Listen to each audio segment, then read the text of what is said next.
जय हिंद दोस्तों, मेरा नाम है रूपेंद्र कुमार शर्मा। आप देख रहे हैं शर्मा कोचिंग क्लासेस। अगर अब तक आपने चैनल को सब्सक्राइब नहीं किया है, सब्सक्राइब करके बेल आइकन को हिट करना ना भूलें। इंपॉर्टेंट टेस्ट सीरीज हम आपके लिए लेके आते हैं हर समय, ठीक है। और अगर अब तक आप हमारे टेलीग्राम चैनल से ज्वाइन नहीं किए हैं तो बिल्कुल ज्वाइन हो जाइए शर्मा कोचिंग क्लासेस के टेलीग्राम चैनल से, जहां इंपॉर्टेंट आपको अपडेट लिंक्स यहां से मिलते रहेंगे। और ये हमारा व्हाट्सअप नंबर है, अपना आप नाम लिख के भी हमारे व्हाट्सअप नंबर से जुड़ सकते हैं, ठीक है। देखते हैं आगे आज का सेशन देखते हैं। इसमें आपको बता दूं, मैं रेंजर की टेस्ट सीरीज चल रही है, जिस टेस्ट सीरीज को आप अटेंड कर रहे हैं। अगर आप पेपर 1 लेना चाहते हैं तो 4999 का है, पेपर 2 लेना चाहते हैं तो 999 का है। इसमें आपको हम PDF देते हैं, लाइव क्लास टेस्ट देते हैं, और जो आपके टेस्ट पेपर के नोट्स होते हैं वो भी आपको हम आंसर लगा के देते हैं। तो ये सबके लिए लागू होगा, पेपर 1 पेपर 2 के लिए। अगर आप लेना चाहते हैं तो दिए गए नंबर पर आप हमसे संपर्क कर सकते हैं। देखते हैं आज का क्वेश्चन सीरीज़। देखेंगे पहला क्वेश्चन कि प्रकाश के छोटे छोटे कणों से मिलकर बना होता है, जिसे हम क्या कहते हैं। प्रकाश के छोटे छोटे कण किससे मिलकर बने होते हैं, उन्हें हम कहते हैं फोटॉन कहते हैं। क्या कहते हैं? फोटॉन कहते हैं। सीधा क्वेश्चन है, सीधा आता है एग्जाम में, बिल्कुल आप इसको ध्यान में रखेंगे, ठीक है। देखते हैं अगला क्वेश्चन। प्रकाश तरंग किस प्रकार की तरंग होती है? तो प्रकाश तरंग एक अनुप्रस्थ तरंग होती है। ये भी सीधा क्वेश्चन आता है आपके एग्जाम में, बेसिक है पर क्वेश्चन एग्जाम में पूछे जाते हैं, बिल्कुल आप इसको ध्यान रखेंगे। देखेंगे अगला क्वेश्चन। प्रकाश तरंग के सिद्धांत किसके द्वारा प्रतिस्थापित किया गया? प्रकाश तरंग का सिद्धांत किसके द्वारा दिया गया है? तो वो दिया गया है हाइगन्स के द्वारा। किसके द्वारा दिया गया है? हाइगन्स के द्वारा। बिल्कुल पूछा जाता है कि प्रकाश का सिद्धांत किसने दिया है, तो हाइगन्स ने दिया है। आपको मेमोराइज करके रखना पड़ेगा। देखते हैं अगला क्वेश्चन।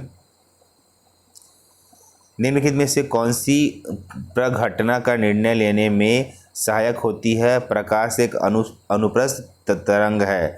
मतलब कौन सी घटना ये निर्णय लेने में सहायक होती है कि प्रकाश एक अनुप्रस्थ तरंग है, तो वो है, इसका सही आंसर है ध्रुवीकरण।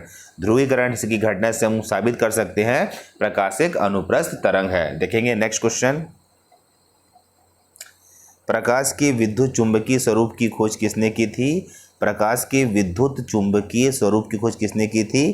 तो Maxwell is the correct answer. अगर आपको हमारा वीडियो या टेस्ट सीरीज अच्छा लग रहा होगा तो लाइक ज़रूर करेंगे, लाइक ज़रूर करेंगे, ठीक है। देखते हैं नेक्स्ट क्वेश्चन। किसने सर्वप्रथम यह दिखलाया कि प्रकाश तरंग का विवर्तन होता है? तो सही आंसर है ग्रे माल्डी ने दिखाया। देखिए सीधे क्वेश्चन है, सीधे आप इसको ऑब्जेक्टिव में भी याद कर सकते हैं, ठीक है। बिल्कुल इसका थ्योरी हम लेके आएंगे। अगर आप पैट क्लास लेना चाहते हो तो पैट क्लास भी ले सकते हो। देखते हैं अगला क्वेश्चन। प्रकाश विद्युत प्रभाव का प्रतिपादन किसने किया था? प्रकाश विद्युत प्रभाव का, आराम से सुनना, प्रकाश विद्युत प्रभाव का प्रतिपादन किसने किया था? तो आइंस्टाइन ने किया था इसको, ठीक है। सीधा क्वेश्चन है, आपको दिमाग में रखना है। देखते हैं अगला क्वेश्चन। निम्नलिखित में से कौन सी घटना है जो प्रकाश और ध्वनि दोनों में घटित नहीं होती? भाई नेगेटिव क्वेश्चन है, दोनों में घटित नहीं होती, घटना का नाम है ध्रुवण। बाकी सभी घटना दोनों में घटित होती है, ठीक है। देखते हैं नेक्स्ट क्वेश्चन। किसी अवरोध के कोर या किनारे से प्रकाश का मुड़ना क्या कहलाता है? प्रकाश का मुड़ना क्या कहलाता है? उसे कहते हैं विवर्तन। विवर्तन कहलाता है किसी अवरोध का प्रकाश का किनारे से मुड़ना, ठीक है। बहुत ही अच्छा है, ऑप्टिकल लाइट्स के बारे में बात हो रही है, तो बिल्कुल आप समझेंगे इसको, ठीक है। देखेंगे अगला क्वेश्चन। निम्नलिखित में से कौन सा सिद्धांत प्रकाश के तरंग प्रकृति की पुष्टि करता है? वापस पढ़ रहा हूँ, प्रकाश की तरंग प्रकृति की पुष्टि करता है, तो सही आंसर है व्यतिकरण का सिद्धांत। क्या आंसर है? व्यतिकरण का सिद्धांत, ठीक है। याद रखिए, वीडियो को पूरा देखिए, अंत तक देखिए। अच्छे क्वेश्चन है जो आपके एग्जाम में रिपीट हुए हैं और आपके SCF के एग्जाम में भी आ सकते हैं और आपके CGPSC के किसी भी एग्जाम में आ सकते हैं। देखेंगे अगला क्वेश्चन। प्रकाश की विकिरण की प्रकृति होती है, कैसे होती है? तो तरंग एवं कण दोनों के समान की प्रकृति होती है, उनका नेचर दोनों होता है, उनका तरंग के रूप में भी होता है और कण के रूप में भी होता है, ठीक है। देखेंगे नेक्स्ट क्वेश्चन। ये क्वेश्चन बहुत बार आया है कि प्रकाश चिकने पृष्ठ से टकराकर वापस लौटने की घटना को क्या कहते हैं? एकदम चिकने पृष्ठ से टकराकर उसके लौटने की घटना को हम कहते हैं प्रकाश का परावर्तन कहते हैं। क्या कहते हैं? प्रकाश का परावर्तन। जो बच्चे फिजिक्स वाले हैं उनको ये जवाब पता होगा। ठीक है, देखेंगे अगला क्वेश्चन। प्रकाश में ध्रुवण की घटना यह सिद्ध होता है कि प्रकाश की तरंग होती है। क्या होती है? प्रकाश की तरंग एक प्रकार की अनुप्रस्थ तरंग होती है। याद रखिए, प्रकाश एक प्रकार की अनुप्रस्थ तरंग होती है। याद रखिए, ऑप्टिकल्स या जो प्रकाश का जो लाइट का जो हम थ्योरी करेंगे उसमें सारी डिटेल में क्लियर करूंगा, पर पैट क्लास के बच्चों को ही थ्योरी दी जाएगी। ठीक है, आप देखेंगे, आप दे रहे टेस्ट सीरीज, अगर आप घर पे तैयारी कर रहे हैं तो आपको ये सारे क्वेश्चन बनना चालू हो जाना चाहिए। आपके लिए क्वेश्चन ये नए नहीं लगने चाहिए। ठीक है, देखते हैं नेक्स्ट क्वेश्चन। प्रकाश का वेग सर्वप्रथम किसने ज्ञात किया? प्रकाश का वेग, वेग मतलब वेलोसिटी, सर्वप्रथम किसने ज्ञात किया? तो उस वैज्ञानिक का नाम था रोमर। सीधा क्वेश्चन है, याद रखना सीधे तरीके से। ठीक है, अगला क्वेश्चन देखेंगे आप। मोस्ट इम्पॉर्टेंट क्वेश्चन है कि प्रकाश का वेग अधिकतम किसमें होता है? किसमें होता है प्रकाश का वेग अधिकतम? याद रखिए, निर्वात में होता है प्रकाश का वेग अधिकतम। बहुत इंपॉर्टेंट है, आपको दिमाग में याद रखना है इस क्वेश्चन को। ठीक है, नेक्स्ट क्वेश्चन देखते हैं। माध्यम के तापमान में वृद्धि के साथ प्रकाश की गति। याद रखिए, माध्यम के तापमान में वृद्धि के साथ प्रकाश की गति में क्या परिवर्तन आता है? वो वैसी ही रहती है जैसी कि रहती है, उसमें कोई परिवर्तन नहीं आता। ठीक है, देखते हैं अगला क्वेश्चन। जल, कांच व हीरा, वापस दिखा रहा हूं आपको मैं, जल, कांच व हीरा, प्रकाश की चाल का क्रम बताइए। बिल्कुल, इसमें आपको क्रम पता होना चाहिए। इसका सही क्रम है जल, कांच फिर हीरा। ठीक है, जल, कांच फिर हीरा। ठीक है, सही क्रम याद रखिए आप। ठीक है, अगला क्वेश्चन देखेंगे। चंद्रमा से पृथ्वी तक आने में प्रकाश को लगभग कितना समय लगता है? बहुत ही कॉमन क्वेश्चन है, पर कभी कभी एग्जाम में पूछ देता है। चंद्रमा से पृथ्वी तक आने में प्रकाश को लगभग कितना समय लगता है? देखिए, क्वेश्चन आपने बहुत सारे एग्जाम में देखा होगा, है ना। ये कभी कभी ही पूछता है, हमेशा ये सवाल नहीं देता, पर मान लो अगर अभी दे दिया है तो सही जवाब है 1 सेकेंड। क्या है? 1 सेकेंड, ये आपको याद रखना है। ठीक है, देखेंगे नेक्स्ट क्वेश्चन। सूर्य का प्रकाश हमारे पास लगभग कितने समय में पहुंचता है? इस सबको पता है, 8 मिनट। सबको पता है 8 मिनट। याद रखिए, ये टेस्ट सीरीज है। टेस्ट सीरीज का अगर आपको पीडीएफ चाहिए तो हमारे पीडीएफ ग्रुप से आप जुड़ सकते हैं।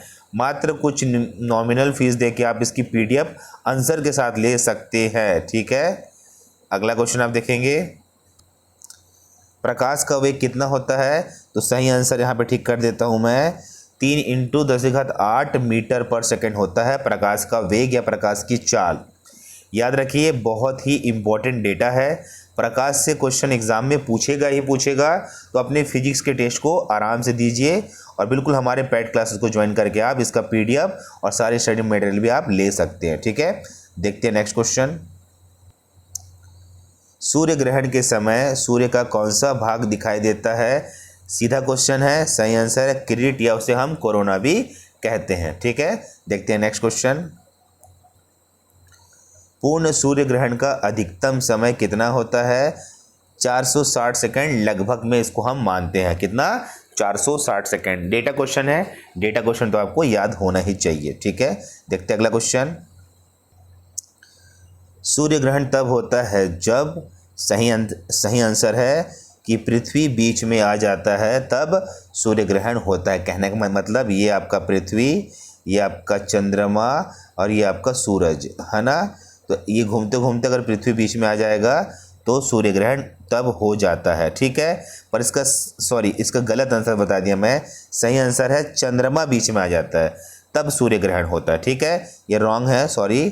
चंद्रमा बीच में आ जाता है तब सूर्य ग्रहण होता है। फिर से मैं इसको करा दे रहा हूँ कि सूर्य ग्रहण तब होता है जब चंद्रमा बीच में आ जाता है। कहने का मतलब ये आपकी पृथ्वी रहती है और ये आपका सूर्य रहता है। अगर चंद्रमा बीच में आ जाएगा तब हमें सूर्य ग्रहण दिखाई देता है। सॉरी, उस समय गलत बता दिया मैं। सही आंसर है चंद्रमा बीच में आ जाता है। ठीक है, देखेंगे अगला क्वेश्चन। चंद्र ग्रहण कब घटित होता है? बहुत ही सिंपल क्वेश्चन है ये होता है पूर्णिमा के दिन में चंद्र ग्रहण की घटना होती है? पूर्णिमा के दिन में, याद रखिए पूर्णिमा के दिन में चंद्र ग्रहण की घटना होती है। अगर हमारा वीडियो आपको अच्छा लग रहा होगा तो लाइक ज़रूर कीजिए, ठीक है। देखते हैं अगला क्वेश्चन।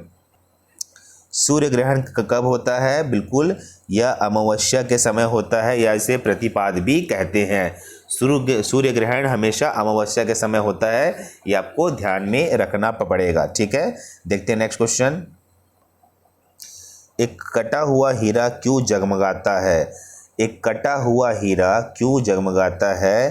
तो इसका सही आंसर है, उसमें होता है पूर्ण आंतरिक परावर्तन के कारण वह जगमगाता है। ये एग्जाम्पल बहुत बार एग्जाम में पूछ चुका है, तो आप इसको बिल्कुल ध्यान में रखेंगे, ठीक है। देखते हैं अगला क्वेश्चन। पानी से भरे किसी बर्तन में पड़ा एक सिक्का किस कारण थोड़ा उठा हुआ प्रतीत होता है? अगर आपने प्रकाश का चैप्टर अच्छे से पढ़ा है तो इसका आराम जवाब दे देंगे। इसका सही आंसर है प्रकाश के अपवर्तन के कारण। याद रखिए, क्वेश्चन का लेवल सरल कठिन कभी नहीं होता, क्वेश्चन होता है। जो क्वेश्चन आपसे बन गया वो सरल है, जो नहीं बना वो कठिन होता है। याद रखिए, आपको सभी पढ़ के जाना है। एग्जामिनर क्या पूछेगा वो कोई भी नहीं जानता है, ठीक है। देखेंगे अगला क्वेश्चन।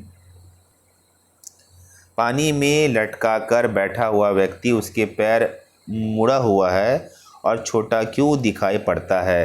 पानी में लटका कर बैठा हुआ व्यक्ति को उसका पैर मुड़ा हुआ और छोटा क्यों दिखाई देता है? कौन सी घटना होती है? तो याद रखिए, इसमें अपवर्तन के कारण उसे यह प्रतीत होता है। याद रखिए, सारे एग्जाम्पल्स है जो कि हम थ्योरी पे करा रहे हैं। आप हमारी पेड क्लासेस लेके भी इसको कंप्लीट कर सकते हो और अपनी तैयारी को सुनिश्चित कर सकते हो। देखते हैं अगला क्वेश्चन। जब एक कॉम्पैक्ट डिस्क, या फिर उसको हम इंग्लिश में बोलते हैं सीडी, सूर्य के प्रकाश में देखी जाती है तो इंद्रधनुष के समान रंग दिखाई देती है। इसकी व्याख्या कीजिए, कौन से घटना के कारण होता है?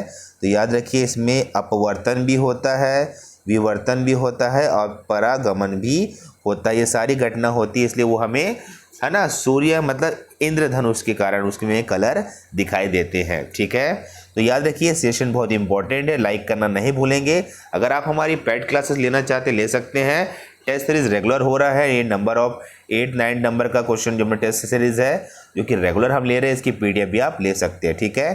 तो ये सेशन यहीं पे समाप्त करते हैं। अगर अब तक आप हमारे टेलीग्राम से नहीं जुड़े हैं शर्मा कोचिंग क्लासेस के, तो ज्वाइन कर लीजिए। यहाँ पे इंपॉर्टेंट लिंक्स आपको मिलेंगे जहाँ से आपकी वीडियो कभी नहीं छूटेगी। आप हमारे व्हाट्सअप नंबर पे भी आ सकते हैं, जहाँ पे आप हमारे पेड कोर्सेज़ के बारे में जानकारी खरीद सकते हैं, ले सकते हैं, जहाँ से आपकी तैयारी को सुनिश्चित करने पर कोई रोक नहीं सकता। 100% हम आपको तैयारी करा के देंगे अपने वीडियो के और लाइव क्लासेस के माध्यम से। और अगर आप टेलीग्राम फॉलो करते हैं तो मुझे टेलीग्राम में भी फॉलो कर सकते हैं। ओके, धन्यवाद, थैंक यू।